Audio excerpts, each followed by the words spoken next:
करती और इस बांसुरी की मीठी धुन पर गांव की सारी गोपियां यानी कि दूध बेचने वाली लड़कियां नाचा करती थीं। राधा कृष्णा की महबूबा थी जिसे बाद में देवी बना दिया गया। अब राधा गंगा किनारे श्री कृष्ण की बांसुरी की धुन पर ऐसा नाचती थी कि दूर दूर तक इसके नाच की धूम थी। दोस्तों, शेख शहर ब्रिस्बेन से मैं हूं आपका दोस्त और होस्ट खालिद भट्टी। अभी ऑफिस से निकल रहा था, सोचा आपके साथ डॉक्टर तसव्वुर हसन भुट्टा साहब ब्रिस्बेन के बड़े मायनाज डॉक्टर हैं, उनकी एक तहरीर है बड़ी खूबसूरत सी, वो आपके साथ शेयर करूं। और इसका अनुमान है, ना नौमन तेल होगा ना राधा नाचेगी, यानी कि if the sky fall we shall catch larks.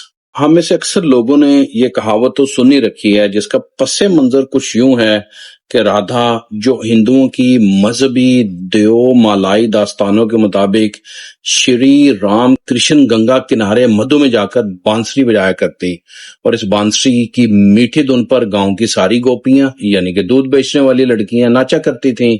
Radha Krishna की महबूबा थी जिसे बाद में देवी बना दिया गया।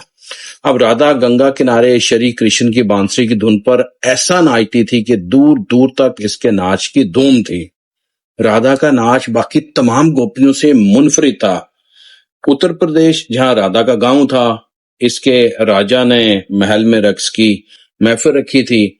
चुनाचे राजा के कारिंदे राधा को महल में हाजिरी का बुलावा देने के लिए आए थे, मगर राधा का नाच तो सिर्फ श्री कृष्ण की बांसुरी की धुन पर इनके लिए था। अब वो परेशान बैठी गोपियों से कोई हल पूछ रही थी, क्योंकि वो राजा को इनकार भी नहीं करना चाहती थी और दरबार में रक्स भी नहीं करना चाहती थी, क्योंकि वहां कृष्ण की बांसुरिया की धुन तो होगी नहीं, मौजूद ही नहीं थी, तो कृष्ण की बांसुरी की धुन के बगैर वो रक्स कर नहीं सकती थी।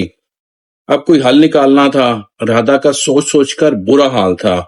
मधु बनकर सब गोपियां यानी कि दूध बेचने वाली औरतें ग्वालने भी परेशान थीं।